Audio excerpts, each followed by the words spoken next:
ಎಲ್ರಿಗೂ ನಮಸ್ಕಾರ. ನಾವಿವತ್ತು ಮಾಡ್ತಾ ಇರೋ ವಿಡಿಯೋ ಬಂದು ಸ್ಯಾಂಡ್ವಿಚ್. ಓಕೆ, ಇದಕ್ಕೆ ಏನೇನು ಬೇಕಂತಂದ್ರೆ ಬ್ರೆಡ್ ಬೇಕು, ತುಪ್ಪ ಬೇಕು, ಚೀಸು, ಈರುಳ್ಳಿ, ಟೊಮ್ಯಾಟೊ, ಕೆಚಪ್ ತಗೊಬೇಕು, ಚಿಲ್ಲಿ ಫ್ಲೇಕ್ಸ್, ಆಮೇಲೆ ಒರೆಗನ. ಓಕೆ, ಅದು ಹಿಂಗೆ ಮಾಡೋದಂತಂತಂದ್ರೆ ಸ್ಟಾರ್ಟಿಂಗ್ನ 1 ಪೀಸ್ ಆಫ್ ಬ್ರೆಡ್ ತಗೊಳ್ಳಿ, ಅದ್ರ ಮೇಲೆ 1 ಚೀಸ್ ಇಡಿ. 1 ಪೀಸ್ ಆಫ್ ಚೀಸ್ ತಗೊಳ್ಳಿ. ನೀವು ಇದನ್ನ ಲಿಕ್ವಿಡ್ ಚೀಸ್ ಬರುತ್ತಲ್ಲ ಅದರಿಂದನೂ ಮಾಡ್ಬೋದು, ಅದನ್ನು ತುಂಬಾ ಚೆನ್ನಾಗಾಗುತ್ತೆ. ನಾನು ನೆಕ್ಸ್ಟ್ ವಿಡಿಯೋ ಅಲ್ಲಿ ಅದು ಹೆಂಗ್ ಮಾಡೋದಂತ ಹೇಳ್ಕೊಡ್ತೀನಿ.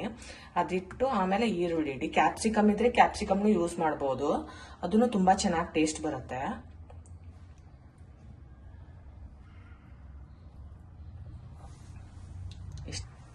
ಅದೇ ಈರುಳ್ಳಿ ಟೊಮೆಟೊ ಹಾಕಿದ್ಮೇಲೆ ನಾವೇನ್ ಮಾಡ್ಬೇಕು, ಚಿಲ್ಲಿ ಫ್ಲೇಕ್ಸ್, ಇದು ಕೆಚಪ್ ಹಾಕೊಬೇಕು. ಜಾಸ್ತಿ ಹುಳಿ ಇಷ್ಟಪಡೋರು ಜಾಸ್ತಿ ಹಾಕೊಳ್ಳಿ, ನಿಮಗೆ ಯಾವ ಕ್ವಾಂಟಿಟಿ ಬೇಕೋ ಆ ಥರ ಕೆಚಪ್ ಹಾಕೊಳ್ಳಿ. ಅದಾದ್ಮೇಲೆ ಚಿಲ್ಲಿ ಫ್ಲೇಕ್ಸ್ ಹಾಕೊಳ್ಳಿ.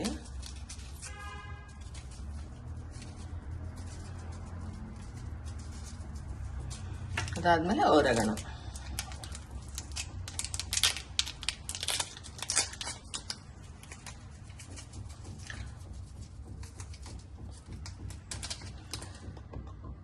ಅಷ್ಟು ಮಾಡಿ ನೀವು ತುಪ್ಪನ ಇನ್ನೊಂದು ಬ್ರೆಡ್ಗೆ ಹಚ್ಬೇಕು ಈ ಥರ.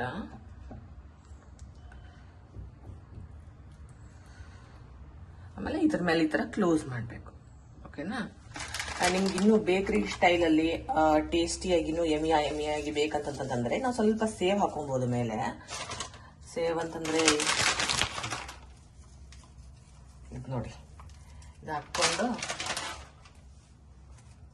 ಈ ತರ ಸ್ಯಾಂಡ್ವಿಚ್ ಮೇಕರ್ ಅಲ್ಲಿ ಇಟ್ಟು ಇದನ್ನ ನಾವು ಕ್ಲೋಸ್ ಮಾಡಬೇಕು. ಯಾರ ಹತ್ರ ಸ್ಯಾಂಡ್ವಿಚ್ ಮೇಕರ್ ಇರಲ್ವಲ್ಲ ಅವರು ತವಾಲಿ ಇದನ್ನ ಮಾಡ್ಕೊಬಹುದು. ನೋಡಿ, ಫೈನಲಿ ಸ್ಯಾಂಡ್ವಿಚ್ ಈ ತರ ರೆಡಿ ಆಗಿದೆ. ನಮ್ಮಮ್ಮ ಸ್ಯಾಂಡ್ವಿಚ್ ಮಾಡಿದ್ದಾಳೆ, ನಾನು ತಿಂತೀನಿ. ಜಾಸ್ತಿ ಮಾಡೋದು ಬೇಡ, ತಿನ್ನೋಣ.